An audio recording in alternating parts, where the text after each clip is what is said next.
Frente a las películas vistas hasta ahora se encuentra el documental Shoah, del cineasta francés Claude Lanzmann, que en su juventud formó parte de la resistencia contra la Alemania nazi. Con Shoah, su obra cumbre, trabajó durante 11 años antes de su estreno en 1985. Recopiló hasta 350 horas de filmación, que en la sala de montaje redujo a casi 10. La obra estableció unos principios en el medio cinematográfico para tratar el horror, la catástrofe, la Shoah, en su término hebreo. Según Lanzmann, la barbarie del Holocausto es imposible de representarla fielmente, y, si esto no es así, si no se es fiel, es inadmisible. No se puede, pues, representar el Holocausto. En los primeros minutos de película, Simon Srebnik, que vivió de niño el exterminio en los campos de Cherno, participó en la recogida de los restos de los cuerpos calcinados y cantaba para los alemanes mientras bajaban río abajo. Seguía por la misma línea que Lanzmann. Das kann man nicht erzählen. Niemand kann das nicht bringen zum Besinnen, es war so, was da hier war. Unmöglich, und keiner kann das nicht verstehen. Und jetzt glaube ich kann das auch schon nicht verstehen. La película se estructura siguiendo los testimonios de las víctimas, judíos, los verdugos, los nazis, difíciles de encontrar y a los que tuvo que entrevistar con cámaras ocultas, pues se negaban a hablar, y más aún delante de una cámara. Y los testigos, polacos en su mayoría, que captaron el interés de Lanzmann por su característica espontaneidad, como reconoció. Uno de ellos le dijo: «Era horrible verlo, los mismos alemanes se escondían, no querían ver aquello». El documental avanza en torno a los testimonios tanto de víctimas como verdugos o testigos. A todos ellos se les guarda respeto. La narración está construida básicamente a partir de estos crudos testimonios. Los de unos campesinos que trabajan en sus tierras al lado de las vías del tren y relatan cómo les estaba prohibido darles agua de beber. Algunas veces, a propósito, simplemente salían y se sentaban en el suelo, llegaban los guardias y les disparaban en el cráneo. O el de un superviviente que cuenta su percepción al llegar a un campo de concentración. What they said is they take them away to a place where they will be working. But on the other hand, an old woman, a little child from a week or 4 weeks or 5 years, what is going to work? That was a foolish thing, but still, we had no choice, we believed in that. Escuchar a otro superviviente la respuesta que obtuvo cuando tuvo que enterrar a su propia mujer y pidió que lo mataran. Los alemanes me dijeron que aún tenía fuerzas para trabajar y que no me matarían entonces. O, por parte de los testigos, tratar de comprender su situación cuando a diario veían pasar convoyes cargados de personas. ¿A qué los traen? Los vagones volvían vacíos. O revisitar un antiguo barrio judío con un polaco, mientras éste explica cómo era antes saber que las casas que aparecen estuvieron habitadas por familias judías y que ahora no queda nada de los lugares donde vivieron, donde trabajaron. Nada. Todo está vacío. Igual que los lugares donde tuvo lugar la masacre. Lo que queda de lo que fueron campos de exterminio son ruinas, abandonadas en medio de la naturaleza. Niemand hat geschrien. Jeder hat seine Arbeit gemacht. Es war still, ruhig. So wie es so war. En otros lugares el silencio se rompía. Los pastores de la zona tuvieron que acostumbrarse a trabajar escuchando gritos. Napełnione były. Il y avait une époque où là où nous sommes, c'était plein de cris, des coups de feu, Krzykiem mordowanych, strzałami. d'aboiements.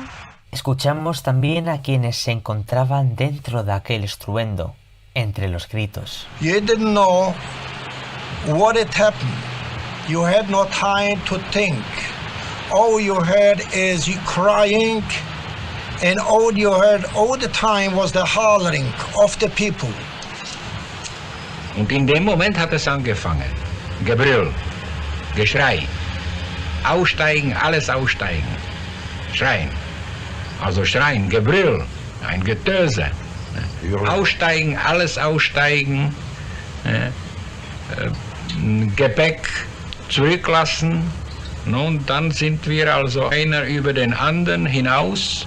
El entrevistado sigue narrando los hechos, mientras observamos planos en movimiento de un cementerio judío. Und hab gehört, ausziehen, wir gehen in ein Desinfektionsbad. Und als ich da so nackt stand, habe ich gesehen auf einmal, dass die SS-Männer einige zur Seite gestellt haben und die mussten sich wieder anziehen. Und da kam ein SS-Mann an mir vorbei, hat mich so gemustert und hat gesagt, ja, du auch, komm schnell zu den anderen und zieh dich auch an und du wirst auch da arbeiten und wenn du dich bewährst, kannst du Vorarbeiter oder Capo werden. Seguimos escuchando a uno de los supervivientes. La cámara se coloca en un lugar alejado del cementerio, en el centro, pero poco a poco vuelve a acercarse aumentando el zoom, mientras se describe el silencio después de las cámaras de gas. All of a sudden, at one time, everything stopped, like by a command. It was all quiet. The place where the people went in. Just like on a command. Like everything was dead. Después, Landsman nos muestra un montón de maletas apiladas sobre el suelo. En el encuadre no entra más que una entera. Al mismo tiempo, la cámara se va desplazando detenidamente, recorriendo todas las maletas. En algunas se leen los nombres de quienes pertenecieron. Escuchamos en off a un Sonderkommando explicando lo que debían hacer con todo aquello. Abunda el uso del zoom para poner el foco de atención sobre un grupo de personas que caminan u otros objetos. Planos en perspectiva, de lo grande al punto concreto de interés y viceversa, del detalle del objeto al general del espacio. El cine documental de Landsman es sencillo, consiste en vaciar la escena de cualquier excedente. Solo quedan los testimonios y sus protagonistas, cuyo rostro aparece en primer plano. En otras ocasiones vemos paisajes que albergan la barbarie, que explica una voz en off de alguien que la vivió en sus propias carnes. El contexto geográfico así retroalimenta la palabra. No hay espectacularización, todo está reducido a su mínima expresión, es la forma de guardar respeto con la historia. No hay música, no se busca remover los sentimientos. Estos alteran la percepción del espectador respecto a los testimonios. Para conservar su esencial mensaje intacto, ante todo, hay que protegerlo de elementos extracinematográficos. La Shoah no puede caer en inmoralidades del séptimo arte. Al no poder representarse con eficacia en la ficción, hay que evitar las invenciones. Tampoco incluye imágenes de archivo, solo importan sus personajes por los testimonios que llevan con ellos. Por eso, Landsman monta su cámara sobre un tren y filma el camino de llegada a un campo de exterminio cuando pone la grabación en off del maquinista que lo conducía. Antes de llegar conversa con él. Sabía que los llevaba a morir. Cuando llegamos a Auschwitz no entramos en el recinto. La cámara sigue el recorrido marcado por las vías, traveling hacia la puerta, pero tampoco pasa por ella. El resto del camino lo hace el zoom. La puesta en escena está buscada y cuidada. Landsman se coloca en la posición del espectador, se limita a escuchar. Cuando no aparece en plano, se le intuye porque o bien se escucha preguntar o su dialogante interactúa con él. Cuando ya llevamos 20 minutos de película, aparece una familia en grupo. El superviviente, que encontró en una fosa los cadáveres de su familia, a un lado. Detrás de él, su hija fumando.